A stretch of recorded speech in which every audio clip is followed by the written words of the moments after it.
I rise in opposition to this proposal. This proposal assumes a $14 billion tax increase and over a $50 billion tax increase over the lifetime of the 5 years to hardworking California families.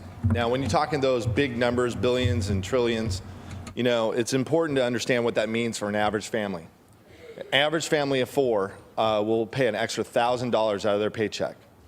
$1,000, members. When we have rising gas prices, people are living paycheck to paycheck. They're making hard decisions at their kitchen table.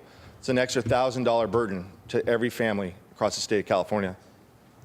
Make no mistake, members, we're not in this budget mess because we're taxed too little. It's because we're taxed too much. When you look at California, we have some of the highest taxes in the nation. We have the highest gas tax in the nation. We have the highest sales tax in the nation. We have the third highest income tax in the nation. We have the highest car tax in the nation. And we have the highest corporate tax west of the Mississippi.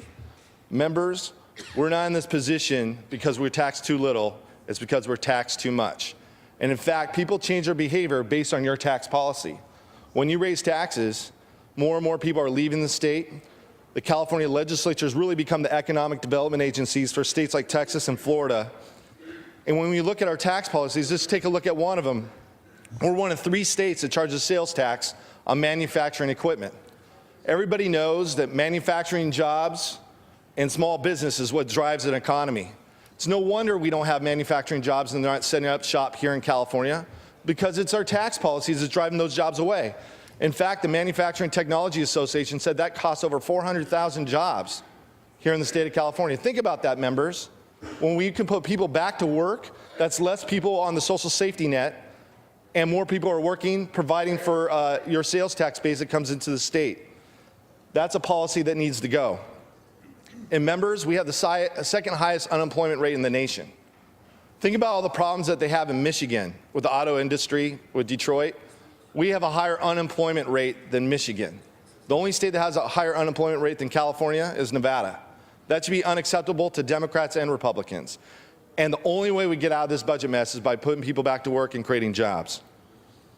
As I said before, families are at that kitchen table making those hard choices, and there's no reason why California government shouldn't be doing the same thing. But it's almost like we're treating the California people as a personal ATM machine.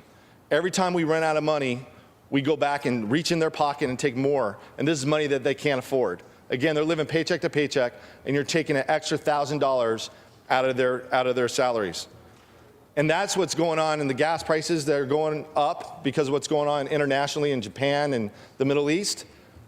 Those gas prices are going to go up, and we're going to now add another $1,000 burden to these families.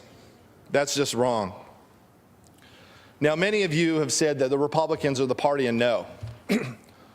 And I'll tell you this, a budget's nothing more than a blueprint of your priorities. And our priorities are with the people of California. And I'll tell you some of the things that we've been proposing that's the party of yes. We believe that we need pension reform. We're out front saying that we need pension reform because that's how we can treat those dollars preciously. We live in a system that's wrong, members. When Robert Rizzo, the city manager of Bell, if he lives a life expectancy, that one individual will get $26 million. $26 million, one individual, if he gets his pension. That's wrong. That's what we should be attacking, not the health care, not the AIDS, the blind, and disabled.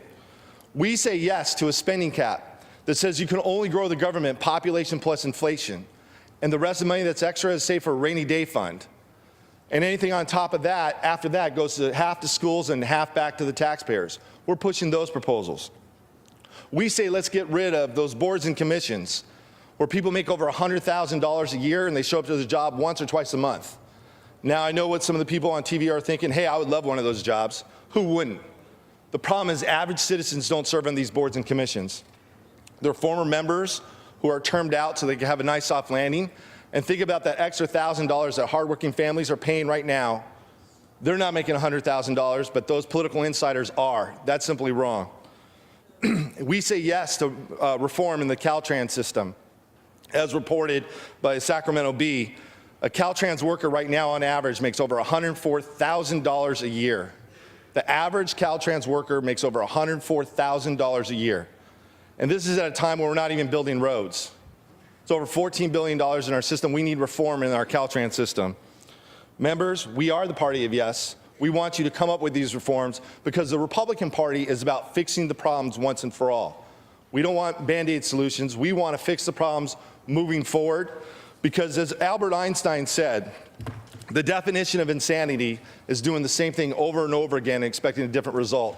All this bill does is continue the same path that has failed California. 2 years ago, when they implemented the largest tax increase in California history, at that time on this floor, I said we will be in a worse position 2 years from now than we are today. I ended up being right. We've tried your way. It didn't work. Let's try a different path for California. Let's put them back to work, and let's fix the budget problems once and for all. I ask for your no vote.